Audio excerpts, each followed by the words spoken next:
All right. Well, it's a pleasure to be here introducing Mingyu Zhang. I couldn't be more delighted to present Mingyu to the audience.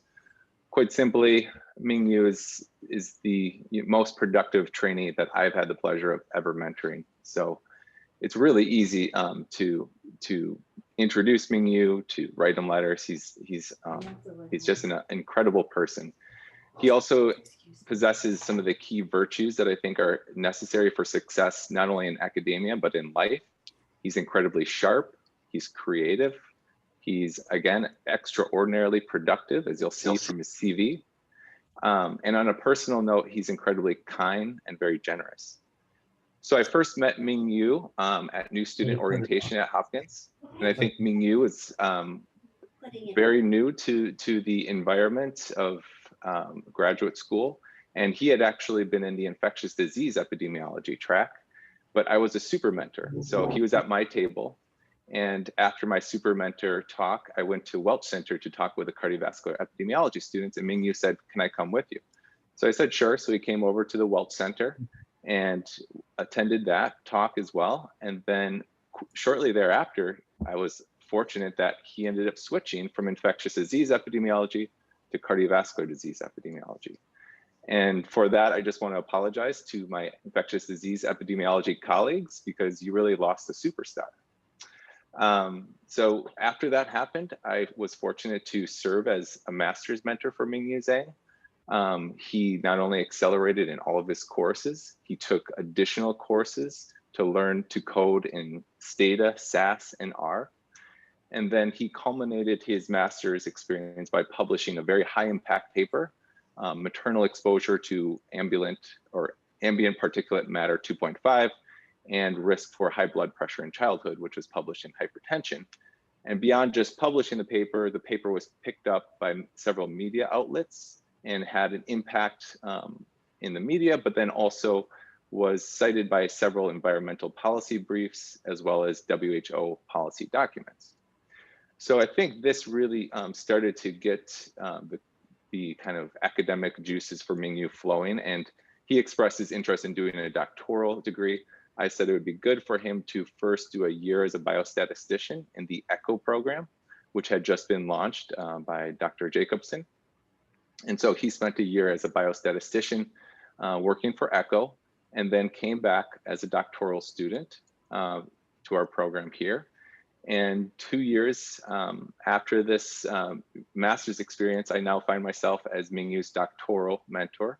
And again, feel very lucky to be in that position. So Mingyu was awarded the 2019 Moises Sklo teaching assistantship in epidemiologic methods, and also the Winifred Hayes Student Scholarship to support his doctoral training. He's now in the second year, and he's already published 13 papers, going on 14. I think one was just accepted. He's first author in 7 of those publications, and he also has 8 papers that are currently under review. As I said before, he has high impact work. It's been picked up by Reuters, the Washington Post, the New York Times. He's also been able to present several oral presentations at the 2019 AHA Epi Lifestyle Scientific Sessions, also at the Society for Epidemiologic Research, and he's a peer reviewer for many journals as well. So I can go into his CV, but I'll let you look over that, or maybe by looking his name up on PubMed. Another unique thing about Mingyu is that he is incredibly dedicated to service, and that's shown in his service to Johns Hopkins as well. And he's taking a leadership role in the Epi Ideas work group, and presented some of that looking at structural racism, which many of you may have attended, and gave a very moving introduction touching on George Floyd, and even gave me the goosebumps when he gave that introduction. So I think it's just a great honor to have Mingyu as a doctoral student at Johns Hopkins. His research is already advancing our understanding of the early origins of cardiometabolic health, and you're going to hear more about his doctoral presentation here.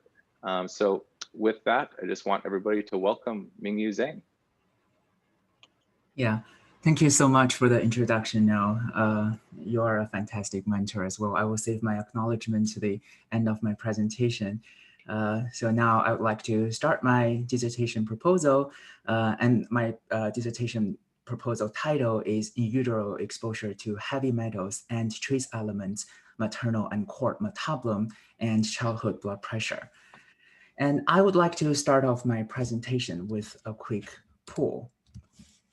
And the question of the poll is, how many people do you think on average die from cardiovascular disease each year in the United States? And I will give you 36 seconds to complete the poll.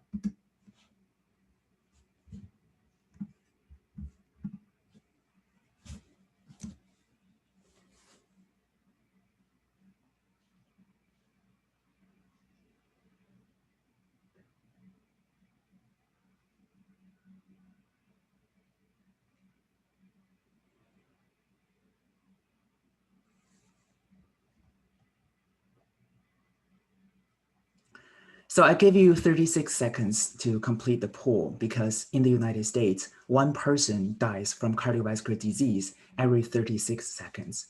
So if you do the math, the correct answer will be D, more than 600,000. And we actually can see the result, 61% of the participants got this correct.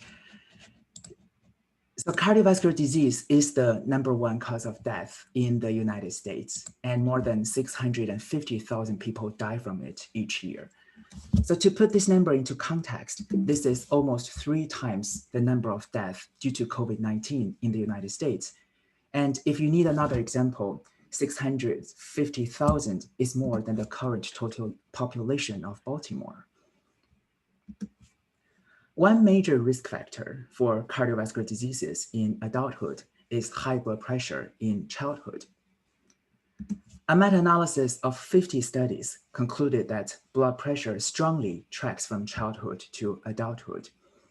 And in a more recent meta-analysis published earlier this year of 19 studies, the authors concluded that high blood pressure in childhood and adolescence is associated with higher risk of cardiovascular diseases in adulthood. So this really reminds us that targeting risk factors for high blood pressure in childhood can facilitate the primordial prevention efforts of cardiovascular diseases across the lifespan. And yes, high blood pressure in childhood is preventable. In 1990s, Dr. David Barker raised a hypothesis that chronic diseases, including cardiovascular diseases, may be caused by in utero risk factors, which means risk factors before birth. And really, in the past 30 years, his hypothesis has been proved and demonstrated by a vast amount of literatures. And this hypothesis is also the foundation of my research at the Johns Hopkins Center on Early Life Origins of Disease. This is the center where my dissertation data, the Boston Birth Cohort, is housed in. And as I mentioned, high childhood blood pressure is preventable. And following this line of research, we have identified multiple in utero risk factors for child high blood pressure, which include maternal nutritional factors such as folate and vitamin D, maternal cardiometabolic risk factors such as preeclampsia and pre-pregnancy obesity, and also child characteristics such as placental pathology, nighttime sleep, and also small for gestational age. And as No just mentioned, in my master's thesis conducted here at the Johns Hopkins, we identified maternal exposure to PM 2.5 as a major risk factor for child high blood pressure. So talking of PM 2.5, we are fortunate enough to live in a beautiful city with little air pollution, right? Just look outside our window for a second. The sky is always blue in Baltimore, and the water in the inner harbor always seems to be crystal clear. But this is not always the case. Go back to the history of Baltimore. Our city has been an industrial town, and heavy industry has been our economic base. And trash and pollutants has always been a problem. So here I'm showing on the slide is a picture of garbage invading the inner harbor in the mid-20th century. It's just 50 years ago. And for those of you who are on Twitter, You might have seen the hashtag called how it started, how it's going, trending, I guess last week or 2 weeks ago. And people are sharing their experience right now with the time when they started their career or their job.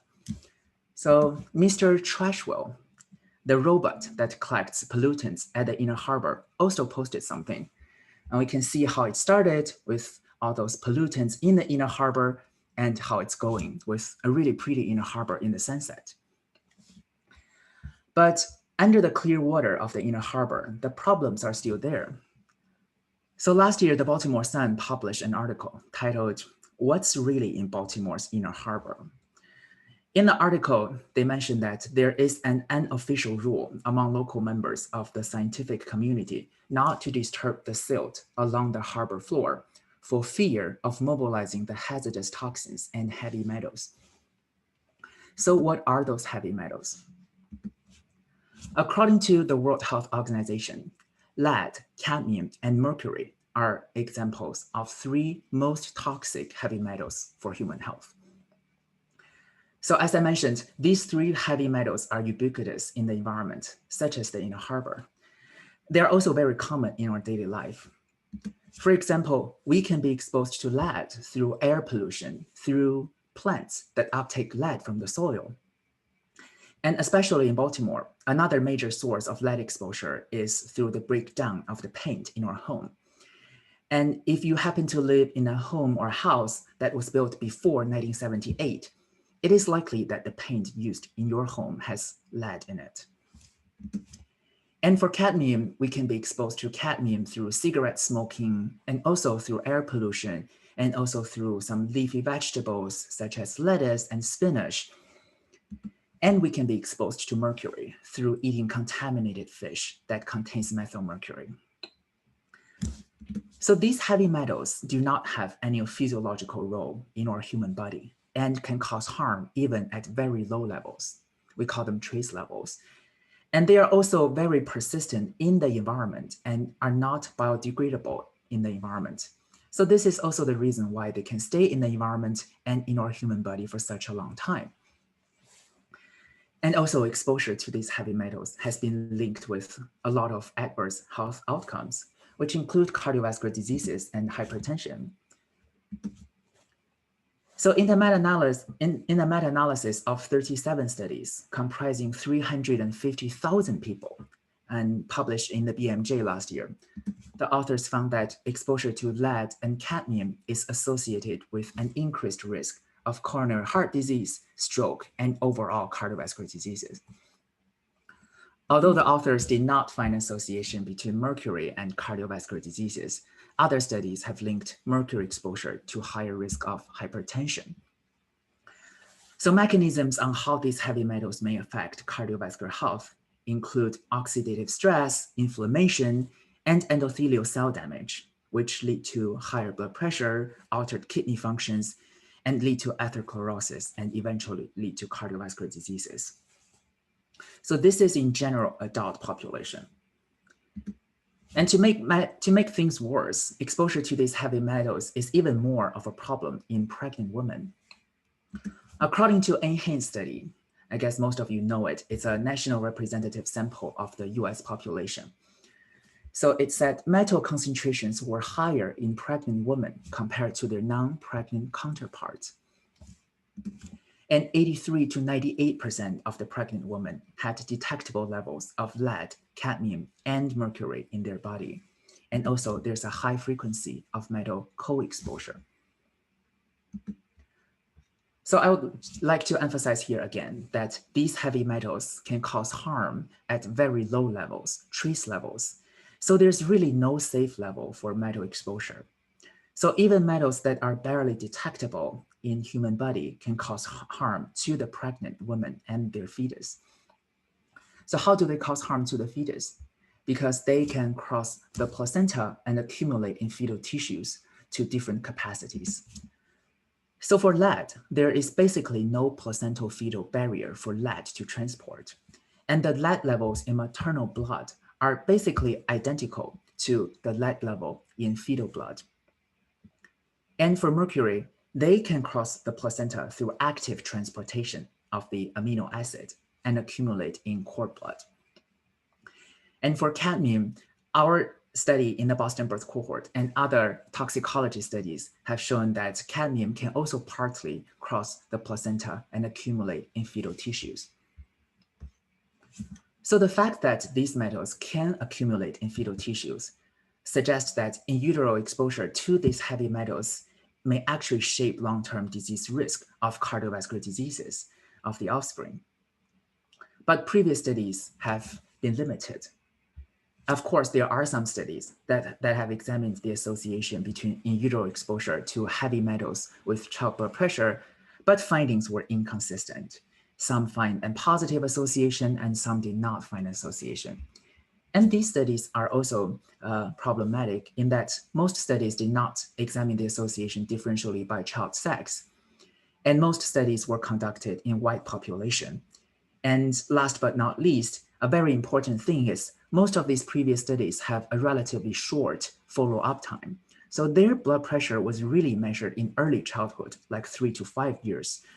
And we do not know the association between in utero metal exposure with child blood pressure can extend to different life stages, such as middle childhood or even adolescence. And the other issue is that previous studies that examined the association all used the so-called one metal at a time approach.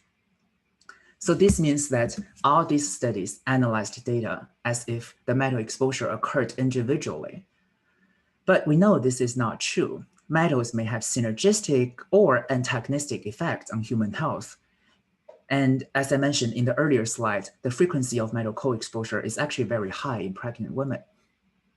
So reading through all those literatures, we are left with insufficient knowledge and, of course, opportunities to understand, so what are the interactions of the metals? What is the effect of cumulative exposure to multiple metals? And this is something we don't know. In the most recent 2018 to 2023 strategic plan, the National Institute of Environmental Health Sciences also emphasized that study of combined exposures most closely replicate the human experience and thus may provide unique insights to environmental health sciences.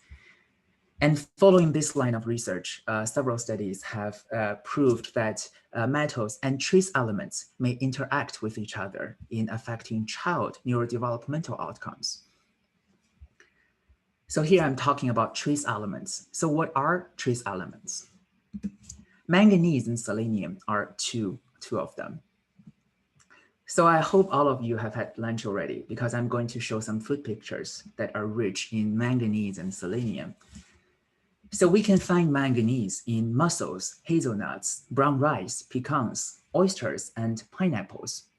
And we can find selenium in foods such as tuna fish, Brazil nuts, beefsteak, enriched macaroni, and rice, and this is ham. And of course, they can also be found in dietary supplements. So if you recall a few slides ago, I mentioned that the toxic metals may cause oxidative stress, inflammation, and affect your cardiovascular health. And opposite to these heavy metals, the trace elements may have antioxidative effects that may be protective for cardiovascular health. So for example, selenium can neutralize reactive oxygen and nitrogen species, can regulate oxidation reduction processes, and can reduce oxidized methionine. And for manganese, it is an essential component of the mitochondria and can neutralize superoxide and free radicals. And in fact, we showed in our previous studies that manganese is protective against maternal preeclampsia, which is a pregnancy complication characterized by high blood pressure and damage to liver and kidneys. So let's see this figure. If we plot the risk of preeclampsia against maternal blood manganese levels, we can see a clear dose-dependent association trending downward. So when the maternal blood manganese level goes higher, the risk of preeclampsia goes lower. So I know I have introduced a lot of new concepts in the past 14 minutes, and let me just summarize what I have mentioned so far. So I introduced 3 toxic metals, lead, cadmium, and mercury. And they can be found in the mud, in a harbor. They can be found in where we eat, where we live and what we eat. And they are bad for cardiovascular health. And they may cross the placenta and affect child cardiovascular health. I then introduced two trace elements, manganese and selenium. So they are found in food we eat and in dietary supplements, and they are hypothesized to be beneficial for cardiovascular health. And they may also interact with the heavy metals. You see a circle here, means they may interact with each other, especially in affecting child blood pressure in childhood. So this is the aim one of this proposed PhD dissertation. And specifically, we will assess the association of in utero co-exposure to heavy metals and trace elements with child blood pressure. For all three aims of this dissertation, we will be using data from the Boston Birth Cohort, which is an ongoing prospective cohort study that started recruiting mother-child pairs in 1998 in Boston. So the Boston Birth Cohort, we know, has been followed up for 22 years, right? Is one of the largest and longest running birth cohorts in the United States. And also mothers in the Boston Birth Cohort are predominantly from urban, historically represented families, including 60% Black and 20% Hispanic Latino mothers. And for children, 20% of the children in the Boston Birth Cohort were born preterm. One advantage of using data from the Boston Birth Cohort is that we have high quality data on child blood pressure. This is because child hypertension was designed as a primary outcome of the Boston Birth Cohort. So our exposure will be heavy metals and trace elements, lead, mercury, cadmium, selenium, and manganese measured in maternal red blood cells collected 24 to 72 hours after delivery. We have previously shown that maternal red blood cells are better at plasma at reflecting the transplacental transfer of the metals from the mothers to the fetus. So we measured all 5 elements in the same run to avoid potential batch effect. And the intra-assay coefficient of all metals were less than 5%. And our outcome is child systolic blood pressure, which is a repeated measure from 3 to 15 years of age at annual well-child visits. So this means when the time the children had their blood pressure measured, they were not sick. It is a routine visit called well-child visit. We will calculate the child age, sex, and height specific systolic blood pressure percentile based on the American Academy of Pediatrics guideline, which is a standard practice across all studies that study child blood pressure, just to make it comparable across different life stages. And this is also what we have done in the Boston Birth Cohort previously. So in our aim 1, our study population will be 1,194 mother-child pairs who have data on metals and also on blood pressure. So we will use linear mixed models with random intercept for each mother-child pair to examine the association of exposure to each metal with child systolic blood pressure percentile. We will model the metal exposure both as a continuous variable and also by tertiles or quartiles to examine the possible nonlinear effects. We will also use the Bayesian kernel machine regression method to examine the effect of metal co-exposure on child blood pressure. And let me give a brief introduction of this method. So the BKMR is a novel approach to study metal mixtures in which our outcome, in this case, child blood pressure, will be regressed on a flexible function of the metal mixture components. And this flexible function will allow potential interaction and the nonlinear effects of the metal mixtures on child blood pressure.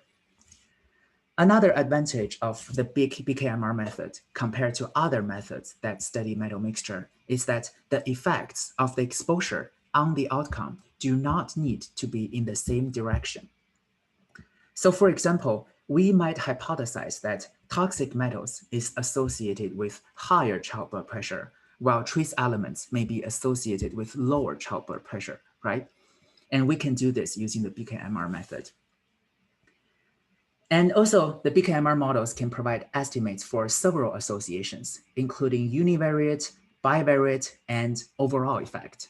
And I will provide an example for each of these estimates. Okay, let's look at the univariate association first. So univariate association means that we're interested in the exposure response functions for each metal and child blood pressure with all other metals fixed at a particular percentile. So here is an example from the BKMR tutorial. And we can see if we just look at the first panel, we're estimating the association between exposure Z1 and the outcome. And meanwhile, we're fixing exposure Z2, Z3, and Z4 at their 50th percentile. So this is univariate association. We can also estimate bivariate association, which means that we're estimating the exposure response functions for each pair of metal and child blood pressure, with all other metals are fixed at a particular percentile. So if we go back to the association between exposure Z1 and the outcome in the last slide, now we're estimating this association by different levels of exposure Z2, we can see here. So when the level of exposure Z2 is low, let's say 10th percentile, we can see here, there's basically no association between exposure Z1 and the outcome, right? Look at the orange line. But on the other hand, if the exposure Z2 level is high, let's look at the blue line, 90th percentile. There is a positive association between exposure Z1 and the outcome. So this is something we did not observe in the univariate association. And that's why it's helpful.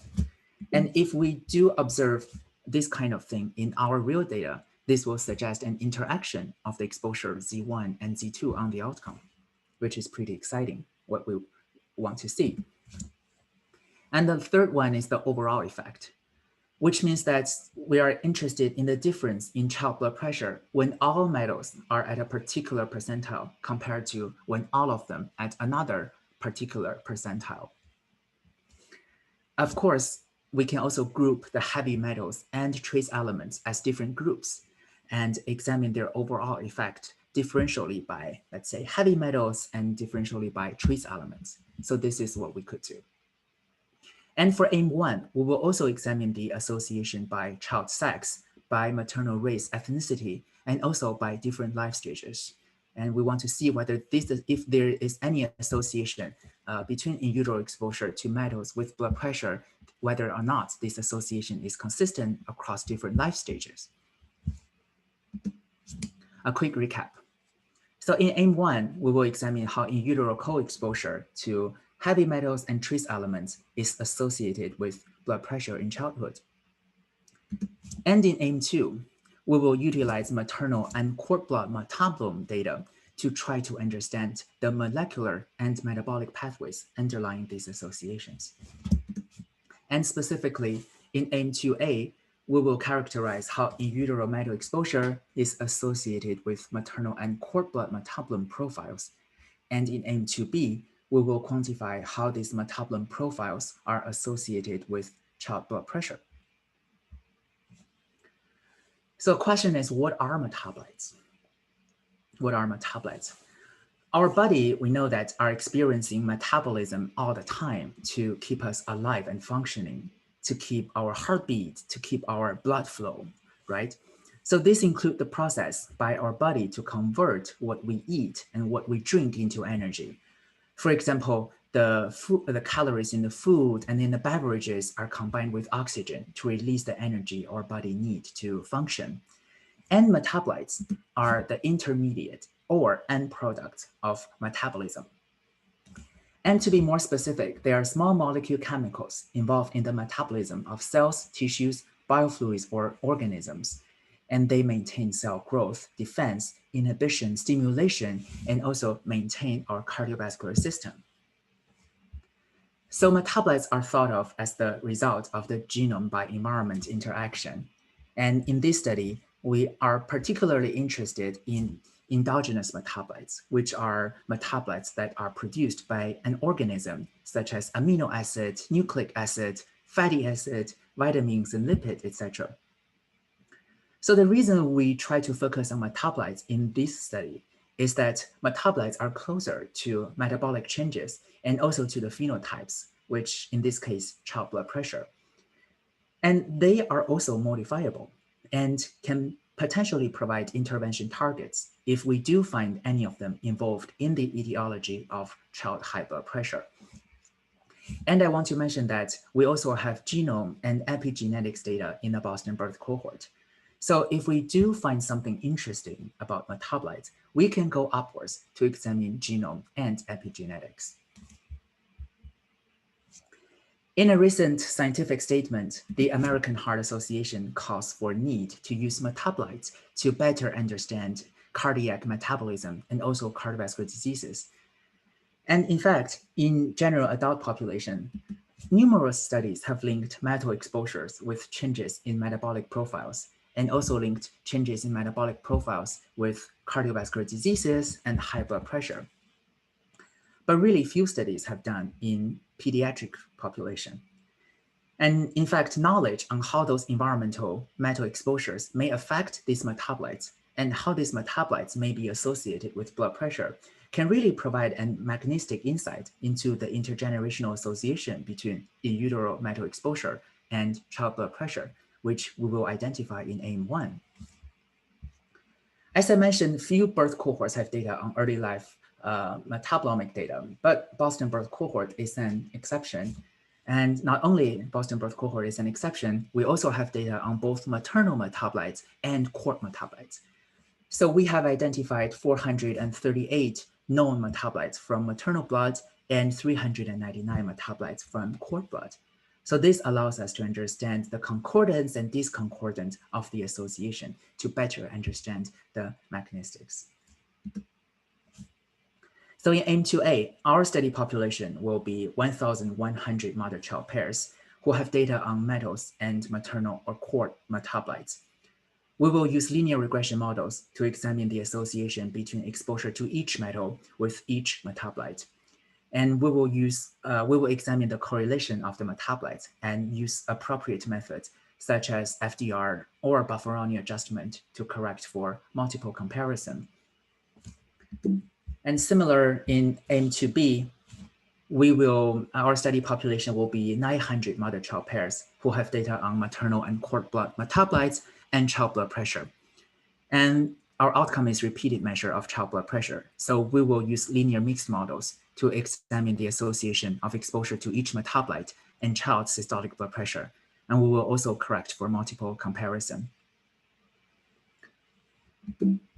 One thing I want to mention is that during this process, if we do identify any metabolites that are associated with both metal exposure and also with child blood pressure, we will use the four-way decomposition method to conduct mediation analysis for potential causal inference. So this method really allows us to decompose the total effect of metal on blood pressure and to understand which part is due to mediation, which part is due to the interaction between the exposure and the mediator, and which part is the direct effect of the exposure, which is metals, on the outcome, which is blood pressure. We will also be using the weighted gene correlation network analysis to examine the pairwise correlation of the metabolites and group metabolites into highly correlated modules. So we know metabolites data are high dimensional in its nature, and this will reduce the dimensionality of the metabolome data and allow us to conduct downstream analysis. So here are some of our preliminary work. We were able to conduct hierarchical clustering of the metabolites according to how similar these metabolites are based on the topological overlap matrix. And here is an hierarchical clustering tree that we constructed using maternal metabolites. And we can see here are the classification of those metabolites. So we classified maternal metabolites into 7 different modules, 6 in different colors and 1 in gray. So for this module, the gray module, they are the 20 metabolites that were not classified into any modules and will be excluded from the downstream analysis. But we can see from the red module, 122, to the purple module, which is 26 metabolites, they will be included in the downstream analysis for the association with metal exposure in our AIM-2A and with child blood pressure in our AIM-2B. So basically, we will be analyzing the association of metal exposure with the principal component of each module and the principal component of each module with child blood pressure. And meanwhile, we will also be able to examine the metabolites within each module, which are highly correlated, and to try to understand the potential pathways that may be affected by in utero metal exposure and pathways that may predispose child high blood pressure. So one question I usually get is that, well, if there's no association of metals and trace elements with child blood pressure in your AIM-1, are you still going to do AIM-2? Is it still significant and worth examining? And my answer is yes. That's why I say AIM-2 is significant in its own right. So our findings from AIM-2A will help us understand how in utero metal exposure may affect not only child blood pressure, but also other child health outcomes, such as neurodevelopmental outcomes and child overweight or obese. And for our AIM-2B, understanding how these metabolites are associated with child blood pressure may present an opportunity for us to really understand the early life origins of child high blood pressure. As I mentioned, we identified a lot of factors for child high blood pressure, but the mechanisms are not well understood, except the possibility of inflammation and oxidation. So AIM-2B can really provide us an opportunity to understand the mechanisms. Okay, here's another recap of my conceptual framework. So in AIM-1, we examine how in utero co-exposure to heavy metals and trace elements are associated with blood pressure. And in AIM-2, we use maternal and cord blood metabolome data to try to understand the molecular and metabolic pathways underlying these associations. And in AIM-3, we will focus on the role of maternal micronutrient on the association. And specifically, we will focus on maternal folate. So in AIM-3, we will examine the role of maternal folate in the association between in utero heavy metal exposure and child blood pressure. So why do we focus on maternal folate, but not something else? This is because adequate maternal folate is crucial for child health. So when talking about folate, it is best known for its effect in preventing infant neural tube defects, which is resulted from inadequate maternal folate in the first 3 to 4 weeks of pregnancy.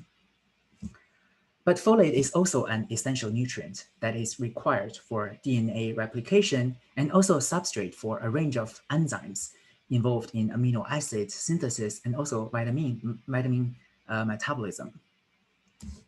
So inadequate maternal folate during pregnancy has been associated with preterm birth, low birth weight, congenital heart disease, oral clefts, and overweight or obese.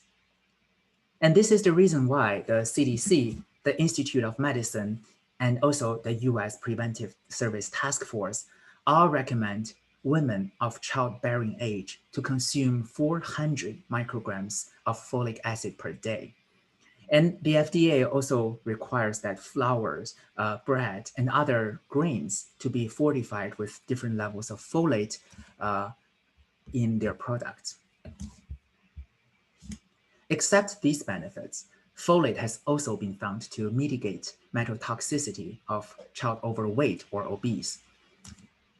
So in a paper published by our group last year, the Boston Birth Cohort investigators found that among mothers with high mercury levels, the risk of child overweight or obese was 34% lower in children born to mothers with adequate folate level compared to inadequate folate level. And in another study, the investigators found that among mothers with high lead levels, the risk of child overweight or obese was 41% lower for children born to mothers with adequate folate level compared to children born to mothers with inadequate folate level. But whether or not folate can mitigate the effects of in utero metal exposure on child cardiovascular health is not well understood. So in AIM-3, our study population will be approximately 800 mother-child pairs who have data on metals, on child blood pressure, and also on maternal folate. So again, we will use linear mixed models to examine the association of exposure to toxic metals, including lead, mercury, and cadmium with child systolic blood pressure by different levels of maternal folate. And we will include interaction terms of each toxic metal exposure and maternal folate level in the regression model to examine the statistical significance of the modification effects. I want to emphasize that our AIM-3 is solution-oriented. So if we do find that folate may mitigate the effects of in utero heavy metals on child blood pressure, this may serve as a safe, simple, and inexpensive method to mitigate the detrimental effects of exposure to environmental toxicants. This is especially important for populations who are disproportionately affected by environmental toxicants and also suffer from higher risk of cardiovascular diseases, especially the Black and Hispanic populations in the United States. One question I know you might be thinking is that, so the current guidelines already recommend women take folate supplements and consume 400 micrograms of folate per day, right? So what else is there to improve whether or not we find an association? Well, the issue is with adherence to these guidelines. And the fact is that pregnant women in the United States are not meeting those recommendations for folate. According to NHANES, 16.4% of pregnant women did not meet the estimated average requirement for folate. And in the Boston Birth Cohort, less than 60% of mothers actually had supplemental folic acid intake, and 11% had insufficient blood folate levels. So our findings may actually contribute another argument for taking folate based on an outcome that is more proximal and relatable to child health, which is blood pressure.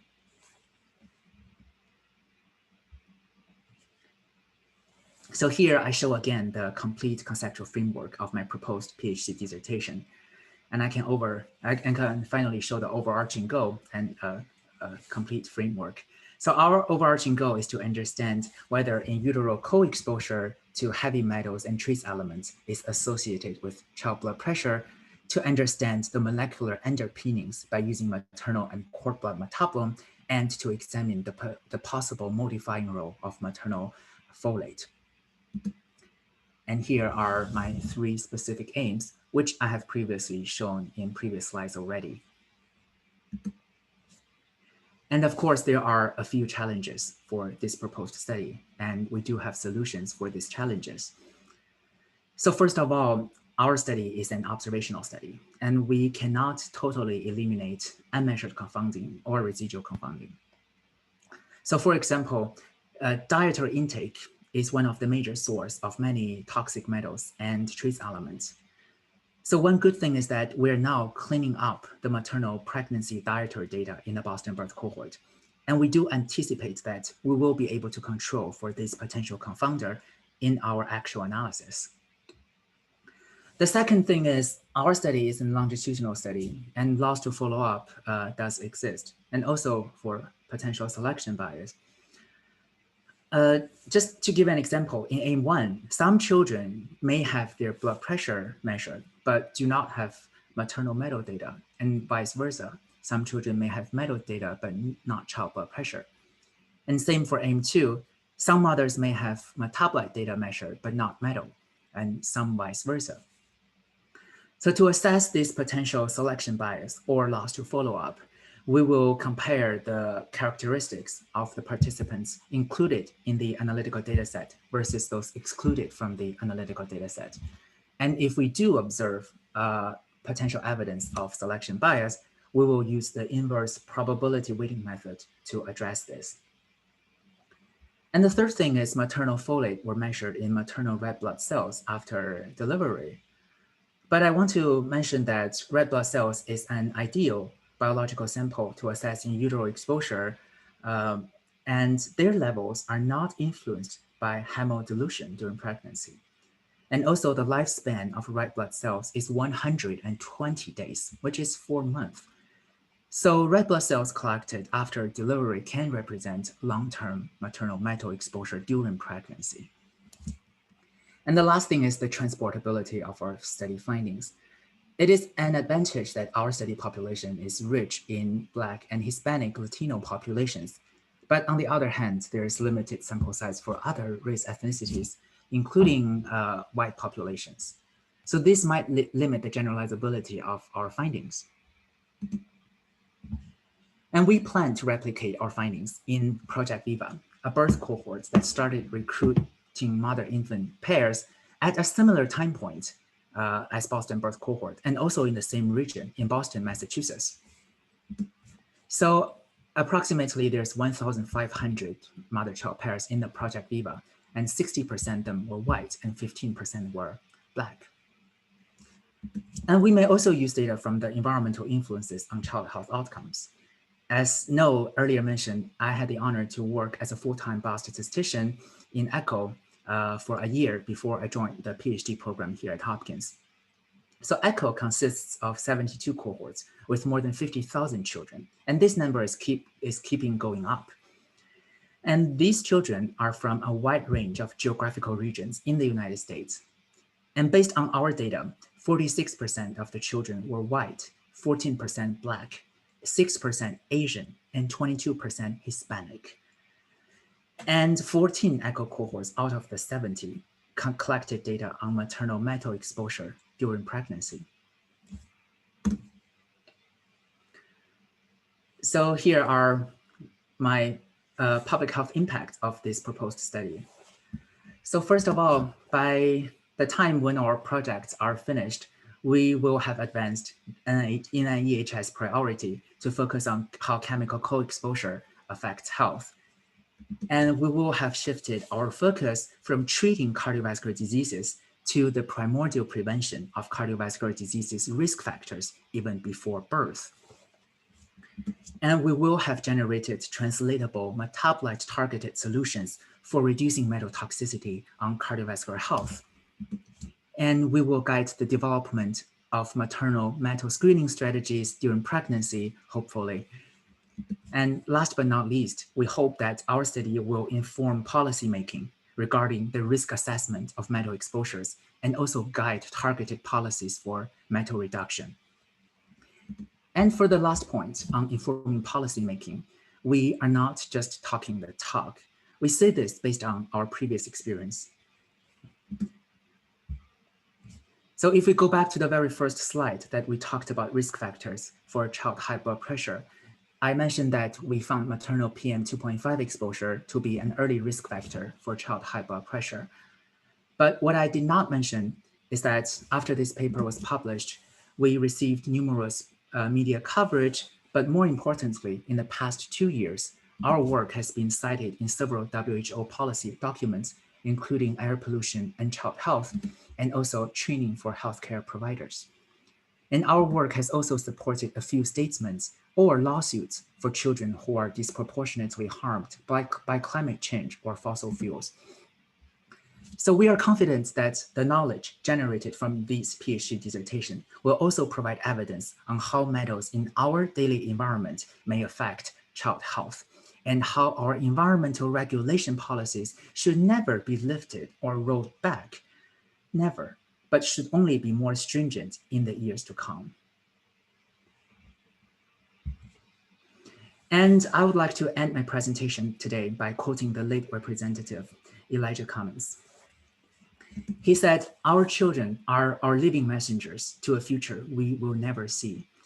And under his service since the 1980s, our city has become a charm city and the greatest city in America. And now it is really up for us to fight against environmental pollutants, including air pollution and toxic metals that may have devastating effects on our health and also for the health of the generations to come. So this wraps up my presentation, and here are my acknowledgements. And of course, first, I would like to thank Dr. Noel Mueller He is a core faculty here at the Walsh Center, and most importantly, he has been my advisor since I was a master's student 3 to 4 years ago.